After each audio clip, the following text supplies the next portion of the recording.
Namaste and welcome. So today is our English day. So one thing for those that are listening and are Hindi speakers, इसी programme को हम फिर हिंदी में भी करेंगे Thursday को और थर्सडे को प्रैक्टिकल ज़्यादा रखेंगे तो ध्यान रखिएगा. So we are going to discuss a very important topic today, how to tame anxiety.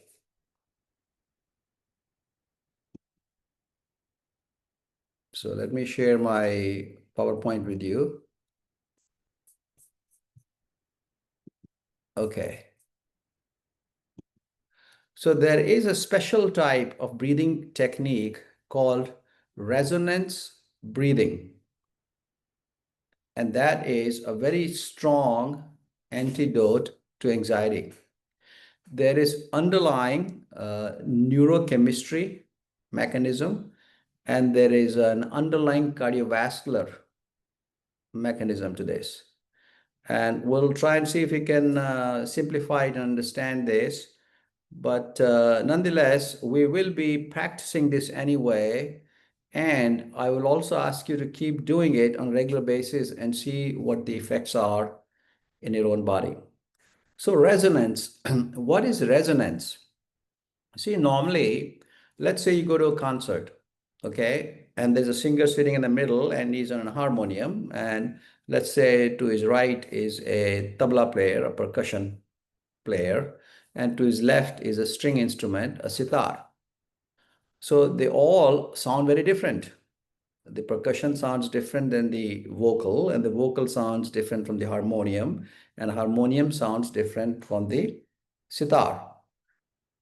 But there is a something which in their musical language they call tartamya, where they get on the same frequency.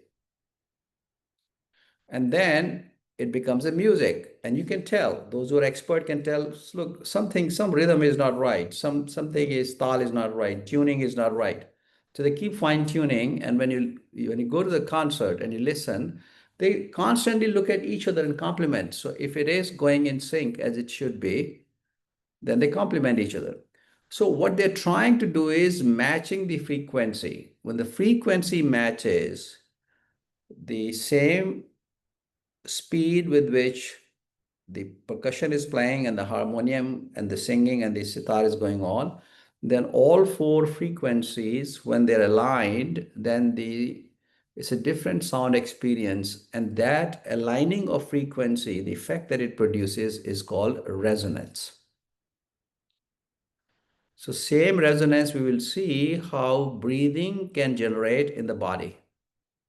And then we learn how that can help us say goodbye to anxiety.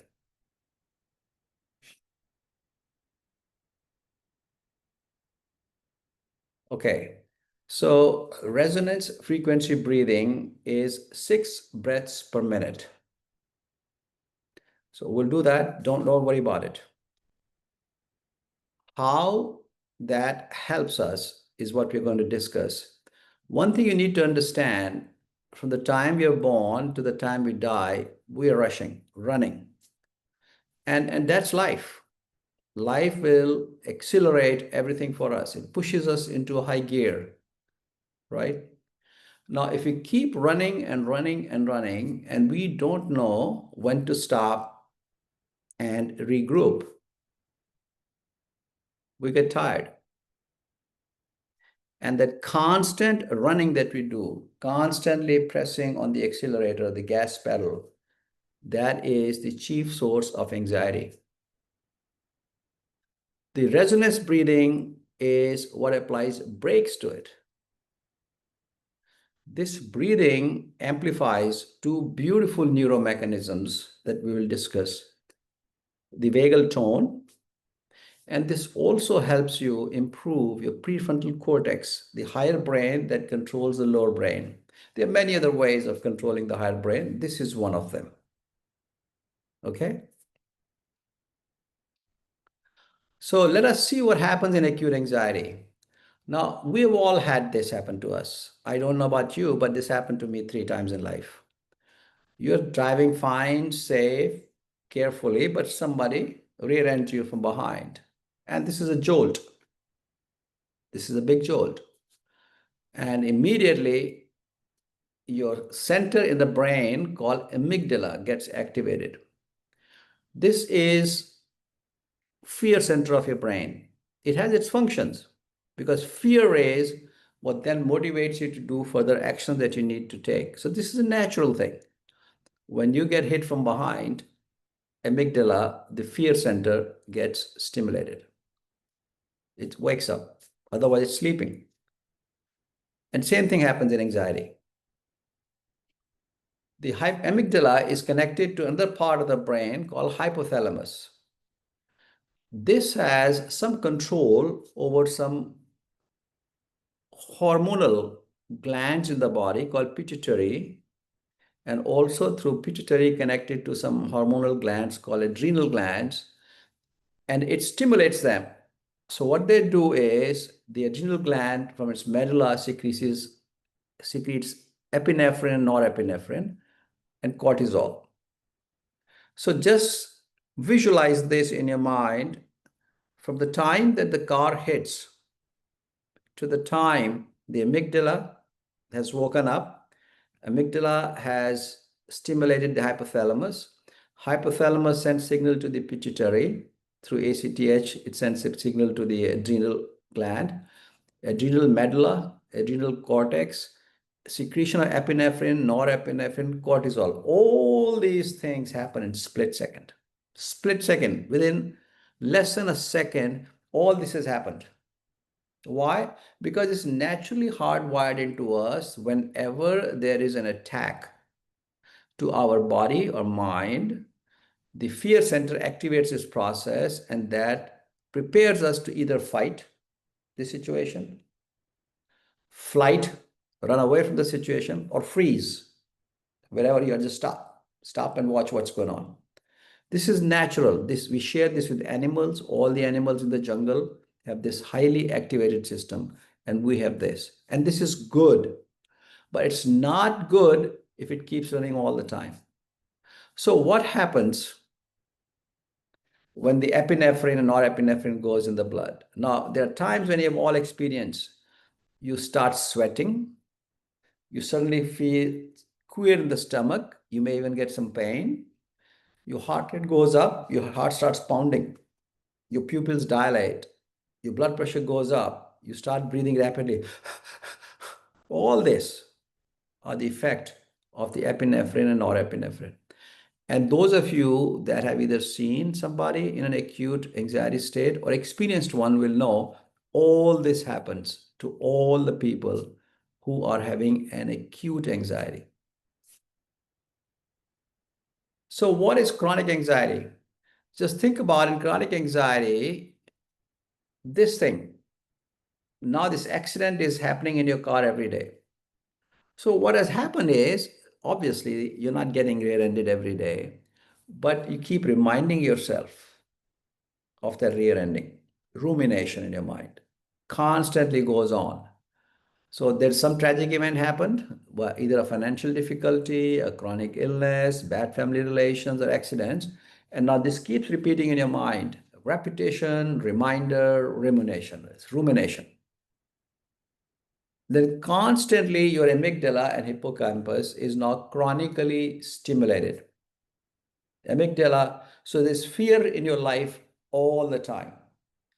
See how a mother in the house has a 14-year or 16-year-old son who has just started bike riding. And he says, Mom, I'm going out for a bicycle on my motorbike. And the mother says, okay, what time will you be back, son? He said, well, I'll be back at 9 o'clock, right? Now, this is hardwired. This is immediately imprinted in the mother's mind.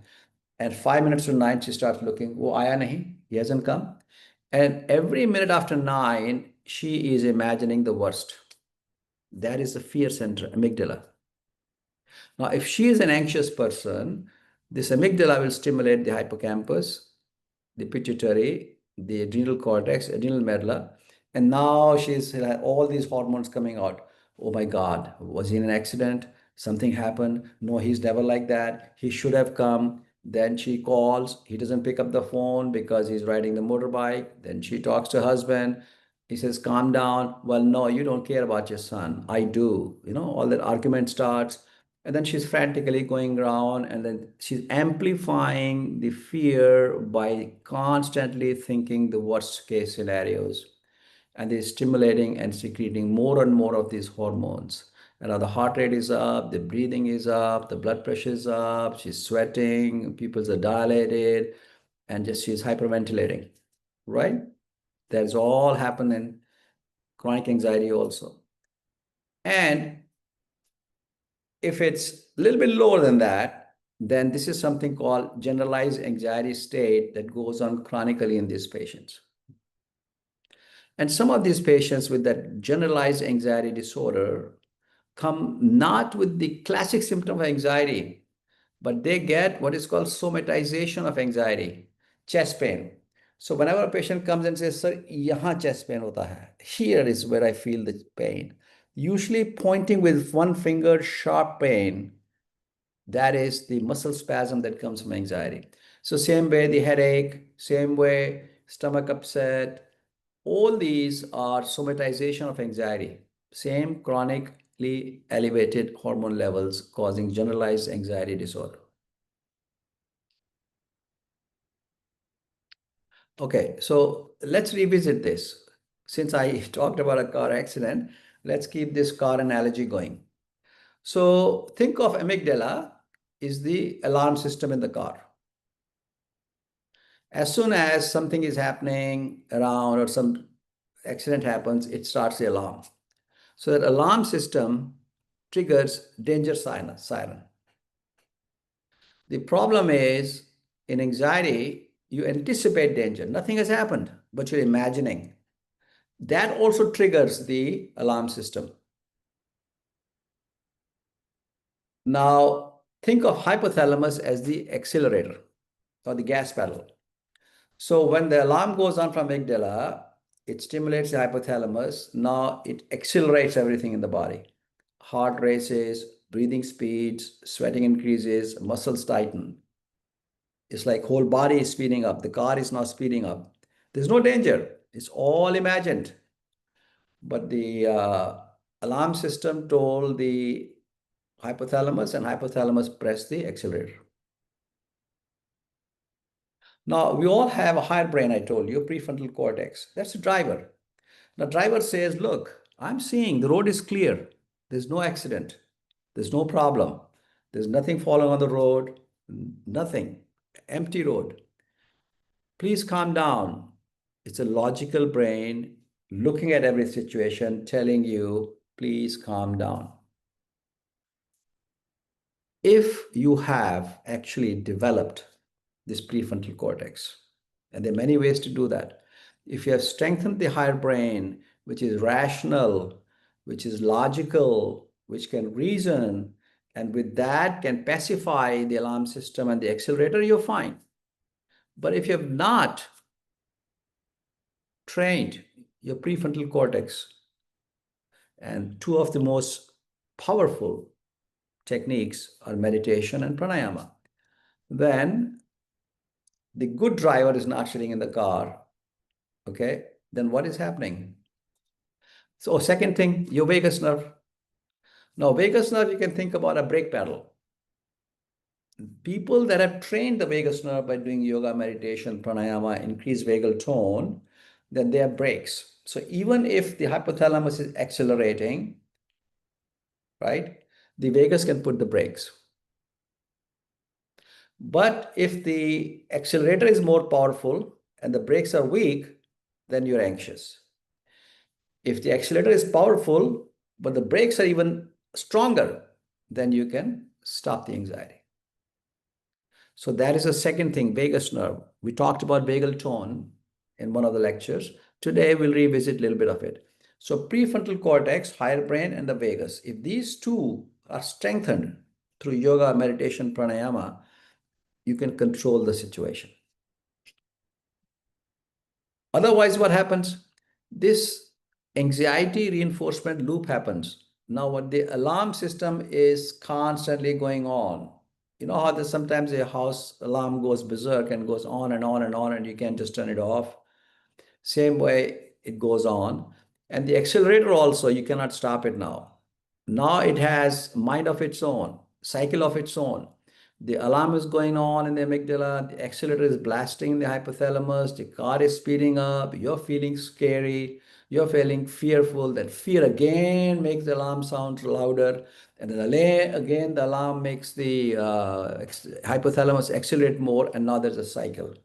This is an automatic loop that comes out. It's not your personal weakness. This is how the mind is wired. So don't think if this happens to you, then you're a weaker person or you don't have self-control. It is not. I know that there are antidotes to it, right? I told you the vagal tone and the higher brain are the antidotes to it. But if they're not developed, then this is the problem. So this process of training the higher mind and taming the lower mind through vagus tone and through prefrontal cortex, this is called repairing, upgrading, or fine-tuning your car. So if you have that, that's a fine-tuned, quiet, smoother car. If the alarm system goes off, accelerator goes off, the brake pedals and the driver can control the situation. So now you have rewired your whole brain in such a way that the vagal tone and from the nervous system and the prefrontal cortex from the higher system, they both have good control on your amygdala and hypothalamus, on the alarm system and on the accelerator. And now you can have a fine-tuned car which can deal with any situation. So this process of developing this kind of connection in the mind is called neuroplasticity. All right, so these are some of the common symptoms. Some of you may think that I've never had anxiety, but think about it. Trembling, shaking, tingling, numbness, hot, cold flashes, headaches, nervous, sense of doom, overwhelm, cannot concentrate, brain fog, poor thinking, difficulty making decisions, restless, difficulty sitting still, fidgeting, pacing. Kuch log see how they keep doing these fingers, difficulty in sleeping, frequent waking, light sleep, worrying in bed, early morning fatigue, any of these. So it could be physical symptom, it could be emotional, it could be cognitive, behavioral, sleep related. All of these can happen. And quite frankly, just about every one of us at one or the other time has experienced one or other of these symptoms. But fortunately, that has been a transient experience one time in life when we had certain very emotionally upsetting situation, and is not a constant thing with us. When it becomes a constant thing with us, that is when you have what is called an anxiety disorder. Okay, so how does the breath come into it? See, we breathe about 20,000 times a day. And the breathing has direct effect on your anxiety, stress, and calmness. If the rhythm of the breathing is right, then heart and mind can be pacified.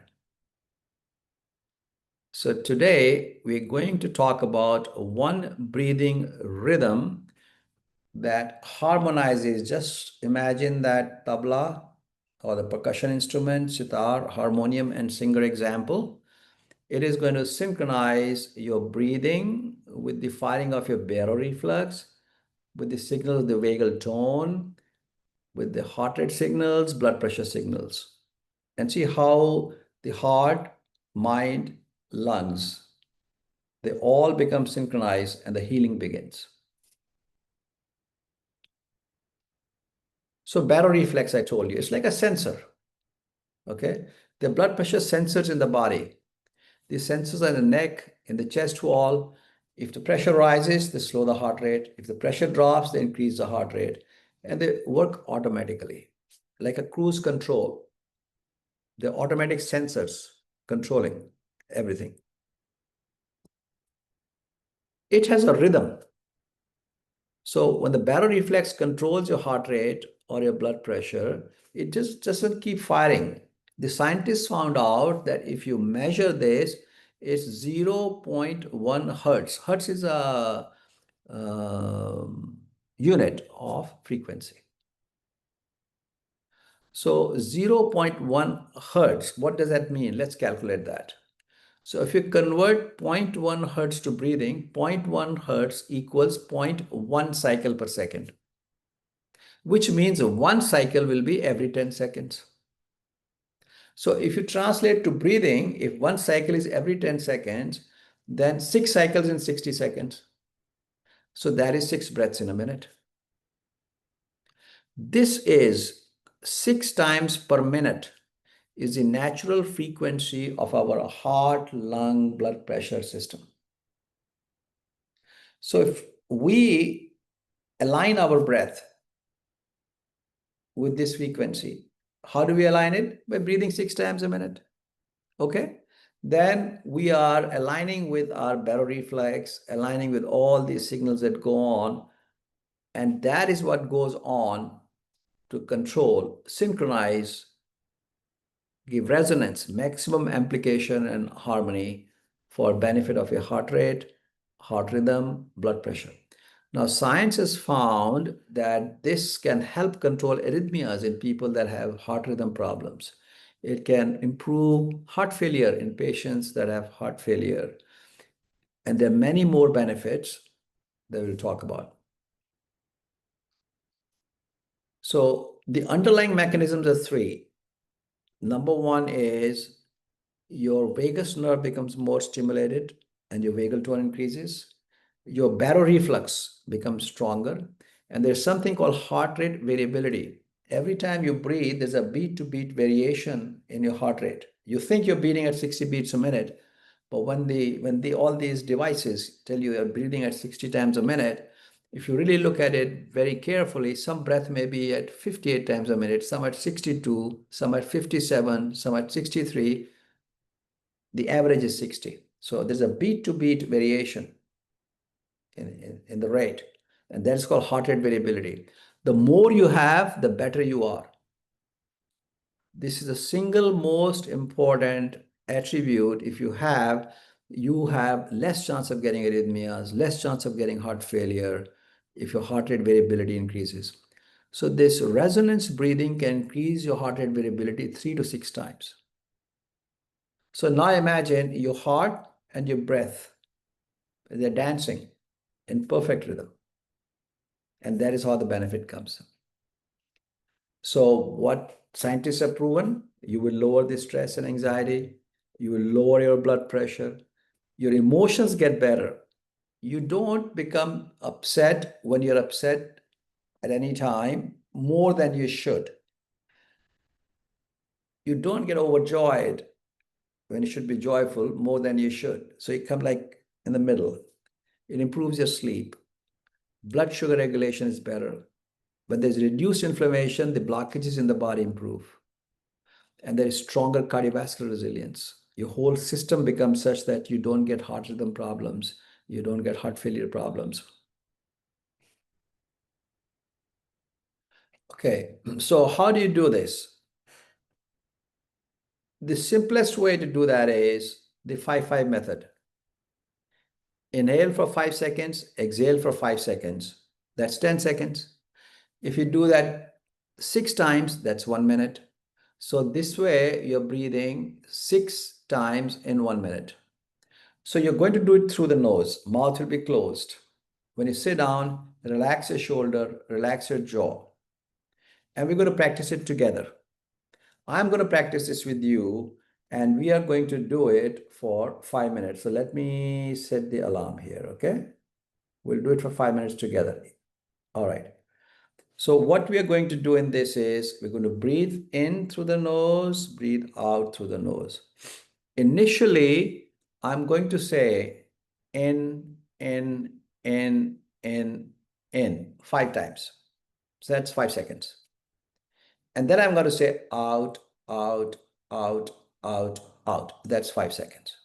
So if you're inhaling, for example, and I'm saying in, you keep inhaling. When I say out, out, out, you're exhaling. So try and keep that speed with my saying in and out. When I say in, keep going, inhaling in. When I say out, exhaling out. I will do that for about 7 or 8 cycles. After that, you start saying in your mind, I'm breathing in. So typically the speed is going to be like this. In, in, in, in, in, out, out, out, out, out. That's almost 10 seconds. Okay? So we're going to do this together. Sit down, relax, be comfortable, drop your shoulders down. Make sure you're sitting in such a posture that you don't have to move. We're going to breathe through our nose. If you wish to, you can close your eyes and I will guide you in and out, 5-second breath. We are going to do it for 5 minutes, okay? And I'm going to set the alarm for you. All right. So the alarm starts now. In, in, in, in, in. Out, out, out, out, out. In, in, in, in, in. Out, out, out, out, out. In, in, in, in, in. Breathe out, out, out, out, out. Breathe in. Breathe out, out, out, out, out. Breathe in, in, in. Breathe out, out, out, out, out. And now you're on your own.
Okay. So that's 5 minutes. You can open your eyes. So to summarize, when you breathe at 6 times a minute, your breath, your heart, and blood pressure, they move in harmony. This is going to unlock the body's strongest natural healing response. Increase it from 5 minutes to 10 minutes to 15 to 20, morning and evening. Now, those of you that have a mantra that have been given to them by their guru or their denomination, then the best thing is you harmonize the mantra with it. Instead of saying one, let's say, for example, your mantra is Om Namo Shivaya. Then you can say it, Om Namo Shivaya. That's 5 seconds. And then you repeat again, same thing on the breathing out. So for a 1 minute thing that you're doing, right? 10 times, 10 times 20, 20 times you're repeating your mantra. So you can harmonize and synchronize your mantra also. Instead of counting, you replace the counting by the mantra. But you repeat the mantra in such a way that it's 5 seconds of one chanting. So you can do that too. So please do that and share. Now, same thing I'll be repeating in Hindi in the next session. And next time you're going to do 10 minutes in the beginning and 10 in the end. So you're going to do 20 minutes of this. I really want you to master this. And then I want you to post a response, how it's affecting your emotional regulation, how it's affecting your anxiety level, how it's affecting your blood pressure, pulse. You will also notice that it improves your compliance with the program and so many different benefits you'll notice. So please do that and share your experience. Thank you. Namaste.